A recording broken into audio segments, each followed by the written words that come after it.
Welcome back sa aking channel. Narito na naman tayo para sa pinakabagong balita mula sa mundo ng politika. Grabe ang pangyayari, isang nakakagulat na ulat ang kumalat ngayon matapos umanong tambangan ni VP Sara Duterte ang grupo ni Remula. Ayon sa mga unang impormasyon mula sa mga saksi, ayon sa mga ulat bigla na lamang sumulpot ang konvoy ng armadong lalaki sa kalsadang dinadaanan ng Vice Presidente. Laking gulat ng lahat nang marinig ang sunod-sunod na putok ng baril na tila baga planado at pinaghandaan. Habang patuloy na iniimbestigasyon ng mga otoridad ng insidente, marami ang naniniwala na may kinalaman sa matinding pahayag at takbang si VP Sara laban sa mga tiwaling opisyal. Hindi itong unang beses nang tinangka siyang patahimikin, ngunit ayon sa mga malalapit sa kanya, hindi siya kailanman uurong sa laban. Hindi ako matatakot, hindi ako magpapasindak, ani umano ni VP Sara bago ang insidente. Ngunit ang mas nakakagalit ayon sa mga mamamayan ay kung sino ang tinuturong utak ng pag-atake, si Remula na matagal nang sinasangkot sa mga questionable na gawain sa loob ng pamahalaan. Kung totoo nga ito, malino na gusto nitong patahimikin ng Vice Presidente upang hindi na maglabasan ng mga baho sa loob ng sistema. Mismong taga-suporta ni Remula ngayon ay nagugulat sa laki ng galit ng taong bayan. Sa mga social media platforms na nagtrending ang hashtag na Justice for VP Sara at Bonjing Resign Now. Libu-libong netizen ang papaabot ng kanilang pagkondena at panawagan na imbestigahan ang tangkang pagpaslang. Ayon sa iba, sobra na kapag mismong Vice Presidente na ang tinatarget. Delikado na ang kinabukasan ng bansa.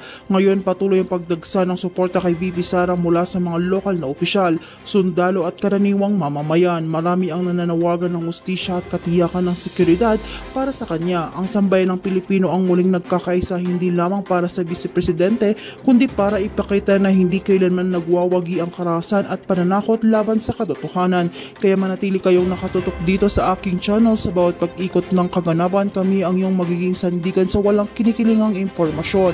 Huwag kalimutan i-like, i-share at i-subscribe para laging updated sa mainit na balita mula sa mundo ng politika.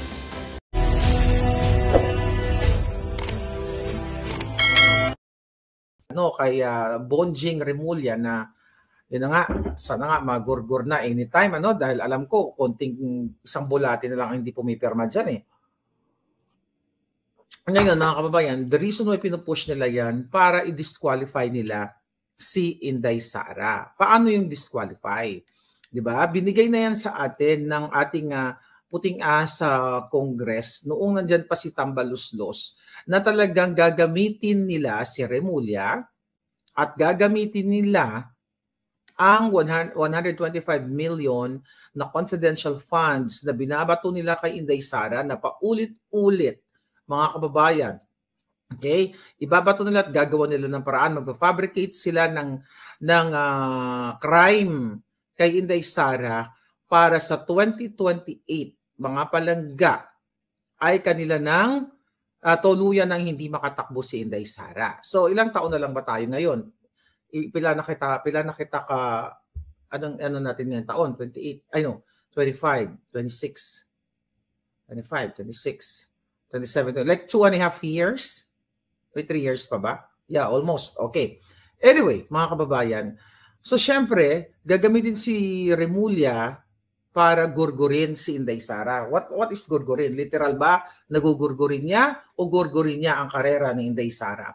Definitely, gugurgurin niya ang pagiging presidente o yung gusto natin na maging presidente si Inday Sara. Saan? Sa pamamagitan ng fabricated cases and crimes na magaling dyan si Lisa Tanas. Bakit kamo? Dahil ayaw nilang makatakbo si Inday sa 2028 para hindi sila mapanagot. As simple as that.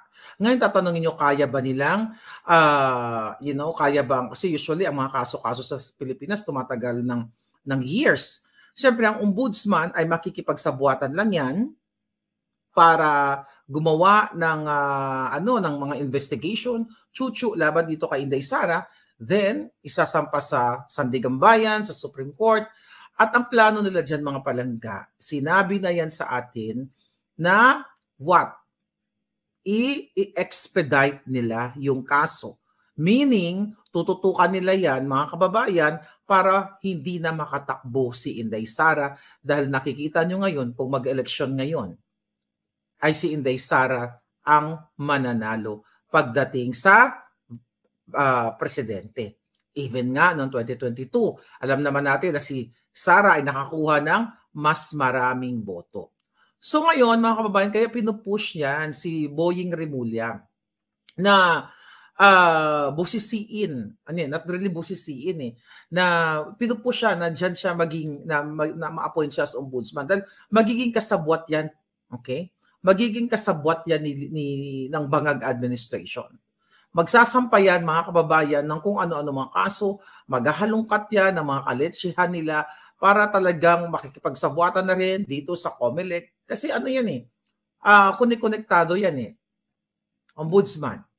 Okay? Ang gagawa ng eksena, gagawa ng fabricated cases laban kay Inday. Sandigang Bayan, doon i-file and Supreme Court. Remember, isa sa expose ko sa inyo, may mga binayaran ng mga Supreme Court justices, hindi man lahat. That was 2023. Remember that expose? Para ipabor sa Okada, dun sa anak ni Okada, kay Tomohiro, sa anak ni Okada, yung management ng Okada Manila. 'Di ba? Meron tayong information noon na sinasabi sa atin na mayroong mga nabayaran mga Supreme Court justices doon. So hindi malabo na maimpluwensyahan ng ombudsman kung si Bonjing, I don't know, si Remulla ba ay natalaga na kasi I believe ngayong araw na to finorward kay Bangag yung shortlist. I think 7 na mga aspiring ombudsman. Then, hindi ko pala check yung balita, but i-forward kay Bangag ngayon, tapos pipiliin, pat at the end of the day, kahit pumikit si Bangag, alam niya na kung sino ang itatalaga niyang ombudsman. But anyway, so ganun ang gagawin nila. Okay? Mamadaliin nila ang kaso laban kay Inday Sara sa kanilang mga, sa kanilang plano na hindi na nga na ma-disqualify na nga si Inday Sara. Iko-convict nila, 'di ba? Remember yung kay Bangag na pinagbabatehan noon, yung kanyang pagkaso sa kanya na disqualify din siya na magkaroon ng what? Kasong moral turpitude. Okay? Para what?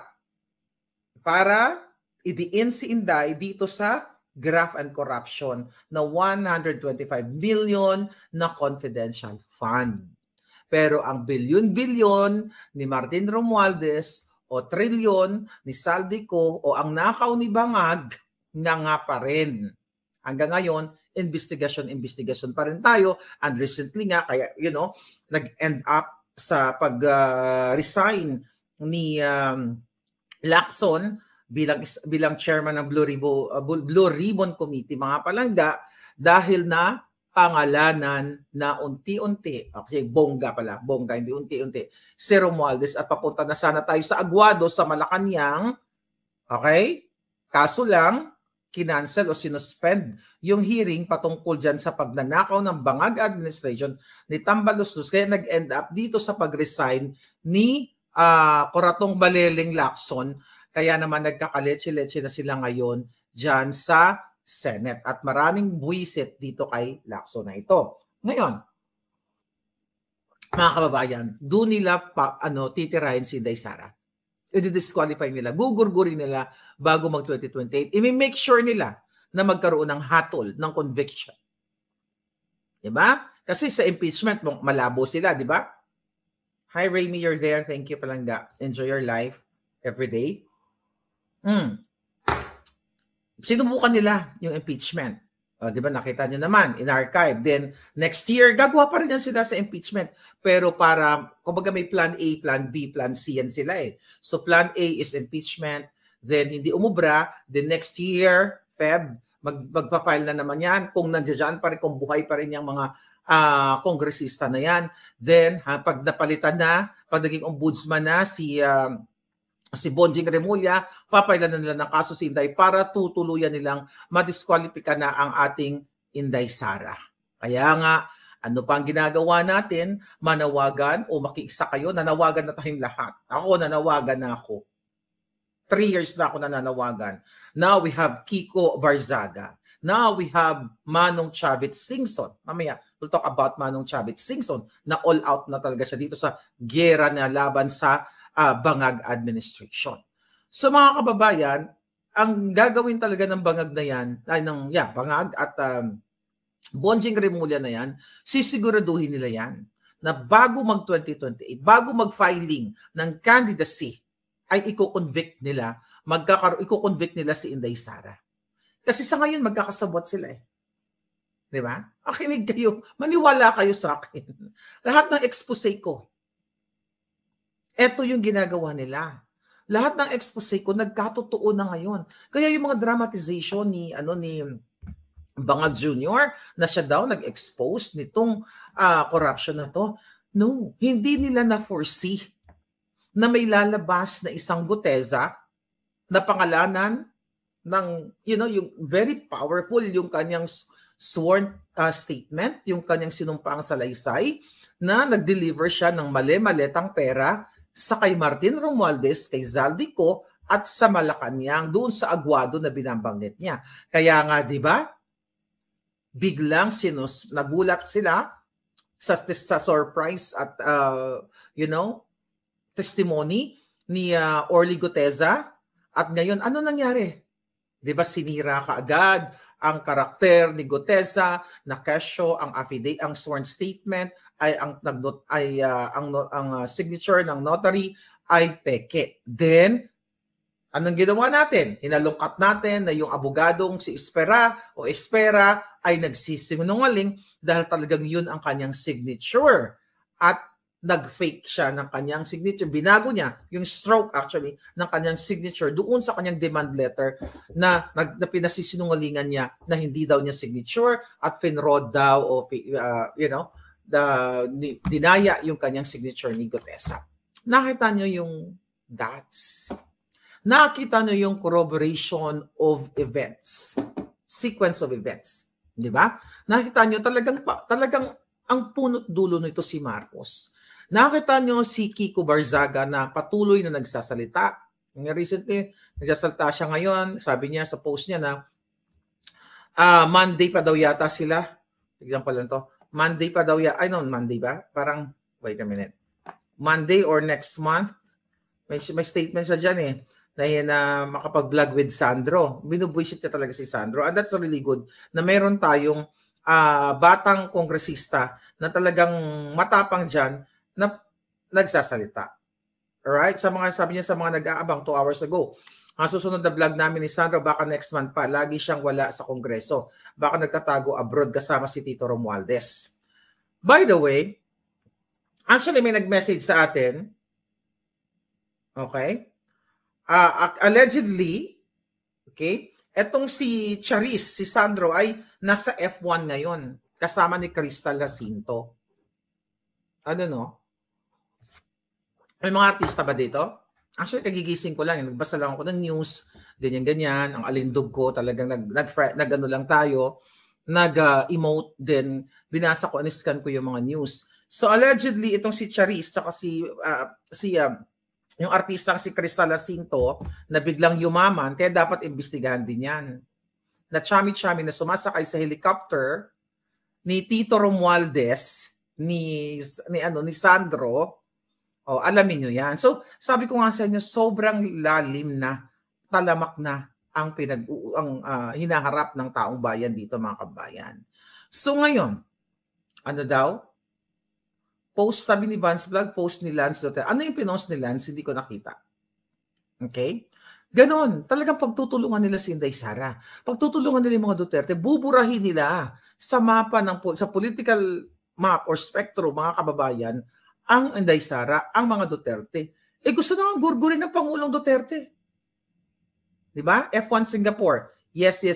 Kasama, sabi ni Josh, kasama ang mga Remulla na protektor ng Pogo sa Cavite. May picture na ba sila?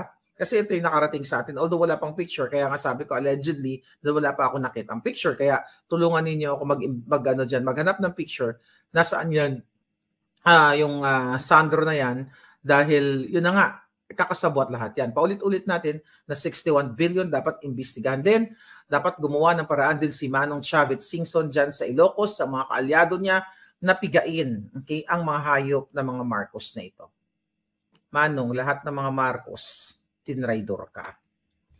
Si Chavez na rin mismo ang nagsabi.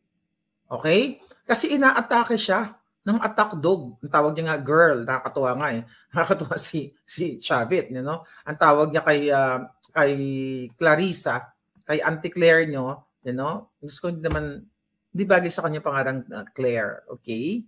Hindi bagay sa kanya ang pangalang Claire. Dapat sa kanya ang pangalan niya Aw-Aw. Kasi attack dog nga. Sabi nga ni Chavez, kung saan may nakakaamoy ng pera, ang mga attack dog daw ay ganon. Umaatak-atake. So, obviously naman. Okay? Dahil ang mga Ensimada vloggers, nire-share ko kanina, yung post, I think that was a day ago na, no? Ang video ni Chavez Singson about sa mga bangag na pinangakuan siya na ganito yung laki naman ang naitulong niya, di ba? Helicopters and everything.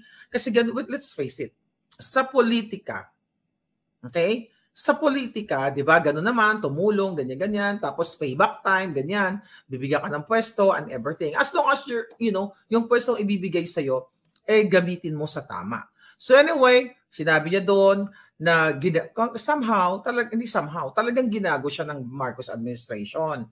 Di ba? Pinangakuan, PAGCOR, PCSO, then later on, tas si Milyonaryo, tinawag niya si Mel Robles, pinuntahan pa siya sa bahay na, Manong, ganun, okay na to, sigurado na to, yung certain position na yan, So dahil, you know what, mga kababayan, okay, yung nagsasabi ng walang boses, I think mga trolls yan, baka walang boses yung mo, yung iyong cellphone or but anyway, so mga kababayan, nakita nyo na, sabi ko nga, kapag wala ka ng silbi sa Marcos family o kay Lisa Tanas, sa kanila yung mga hayop na yan, pwede ka nang ipagurgur, ay pwede ka nang ipapatay, o pwede ka nang gawing bastahan. Yan ang ginawa nila kay Chavez. But Chavez is, he's already established. We all know kung sino si Chavez Singson. Kung tutuusin, hindi na dapat yan sa politika dahil he's just enjoying his retirement. Nakikita naman natin, travel, ganyan. Ang hobby na lang yan, namimigay ng pera. Diba? Namimigay na lang ng pera sa mga nagtutulong na lang, kung sino-sino. Nakikita naman natin. Ngayon, all out war na siya. Kaya, Manong, baka naman may mga ebidensya ka dyan, baka pwede mo share. So anyway, pagtulungan natin. Baka naman may sumisinghot na polboron dyan, dito natin ipalabas sa boljakan para tuluyan ng maboljak ang mga ito. At Manong, alam ko, na you are very powerful when it comes to friends, political connection dyan sa Ilocos. Yung 61 billion, according to may puting ahas, not only Sandro Marcos, pati si Amy Marcos, ang anak niya, okay? Diyan ang korupsyon sa Ilocos. Baka pwede mo nang gamitin ang iyong mga anghel na halongkatin at halongkatin ang mga dokumento, mga papeles, trail, bakas nila, anino nila, at expose na natin lalo sa taong bayan. So nakita ninyo, look at Tory now, di ba? Yung hayop na yan, kailangan magbayad yan. Isa sa mga demonyo na kumidnap kay Pangulong Duterte. Tapos na, di ba? Tapos na ang silbi ni Tory. Asan ngayon si Tory? Ginawa na siyang baboy, ginawa na siyang basahan. Nasaan na si Tory? Di ba pinangakuan yan na itatalaga sa ganito, sa ganyan? Parang recently, wala namang pronouncement or announcement from the office of the bangag president na siya ay tinalaga. Kasi tapos na yung gamit niya. Dahil kinalaban ni Tory yung mas dikit kay Lisa Tanas, mas dikit kay bangag. Kaya tinapon na siya, ginurgur na siya, tinabla na siya. Kaya itong si Tory, ikaw Tory, alam ko ilonggo ni si Tory, Dodong, mag-ampo ka sa imo mga sala sa kalibutan. Mag-ampo ka sa mga sala mo sa QJC, natawag sini, mag-sorry ka sa mga sala mo sa kay PRRD, na ihambal mo tanan nga ikaw ay gingamit lang ni Bangag at ni Satanas, ikaw ay napilitan lang kasi Tagalogin ko na lang, kasi pinangakuan ka ng ganyang PNP chief, and look at you, nagtagal ka ba? Sabi ko nga, you are good as your last performance. Then after that, itatapon ka na. Evil performance. Tingnan mo, si Chavit Singson, wala nang ginawa eh. Di ba? Tumulong lang yung tao.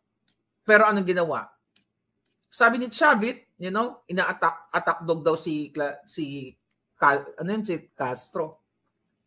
Manong, okay? Gusto mo ba ibigay ko sa'yo ang mga pangalan ng firm na binabayaran ni Satanas at ng Bangag Administration? Meron dyan 5 million sa firm na nakatoka lang kay Lisa Marcos, kay Satanas. Yung mga nagko-comment na mga fake. Wala pa dyan yung kay Bangag.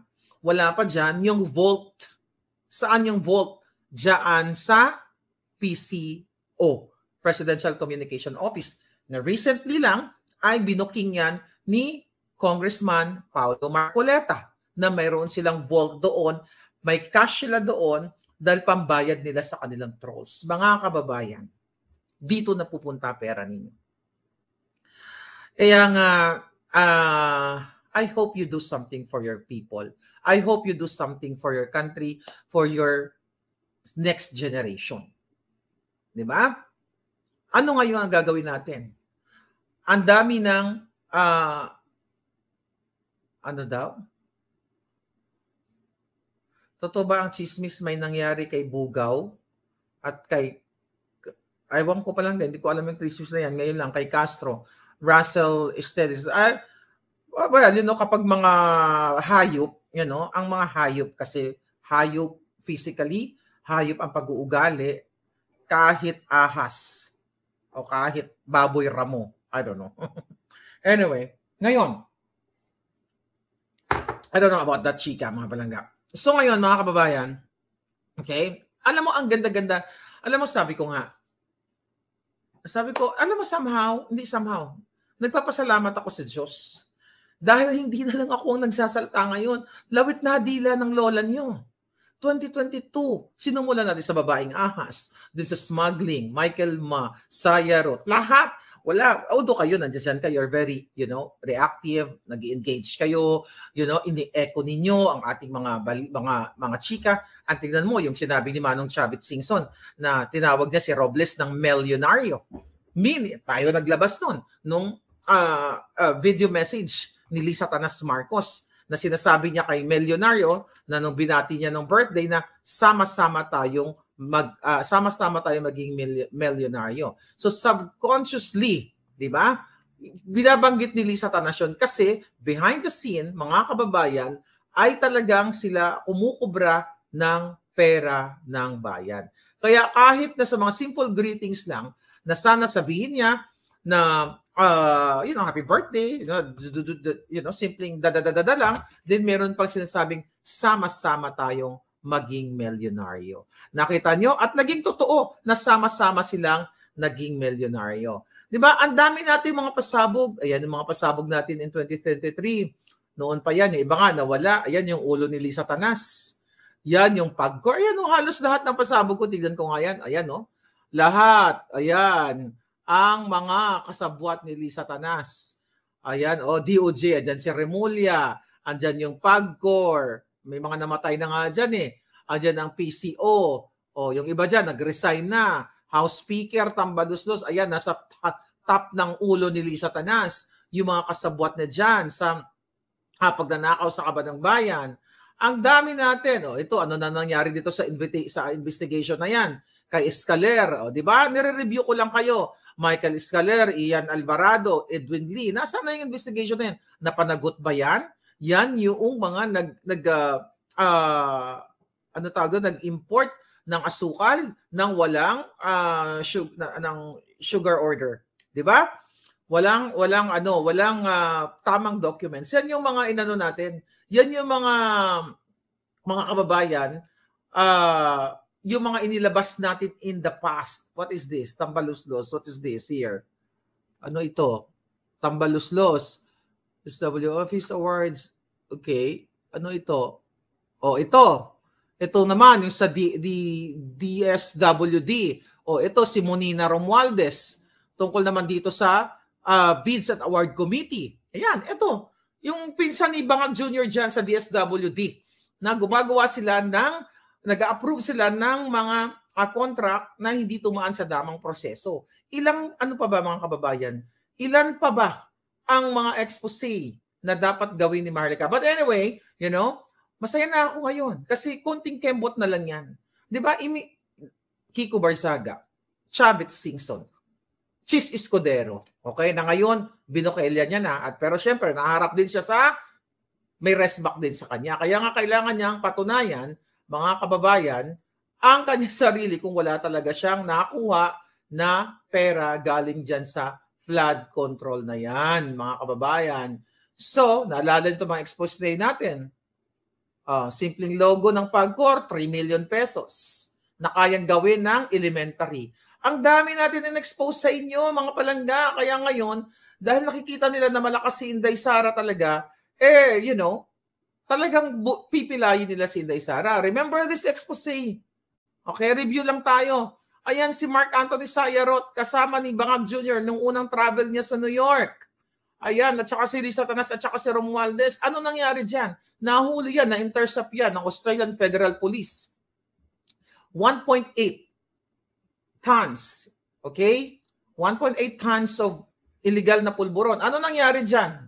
Nahuli pa yan, surveillance pa yan, I think, ng PIDEA, ito nire-refresh ko lang yung mind ko sa lahat ng in-expose ko, no? Naalala ko lang bigla. Okay? 2 bahay na rentahan yan. Nagtitimpla, gumagawa sila may manufacturing sila ng pulburon. Ano nangyari dyan? Absuelto sa kaso yan. Ano nangyari dun sa Alitagtag? Remember that Alitagtag? May nangyari ba? Nalaman ba natin? Nasaan yung driver ng pulburon driver na yon? Remember that? Ano nangyari? May balita ba bago? Dali. Di ba? May balita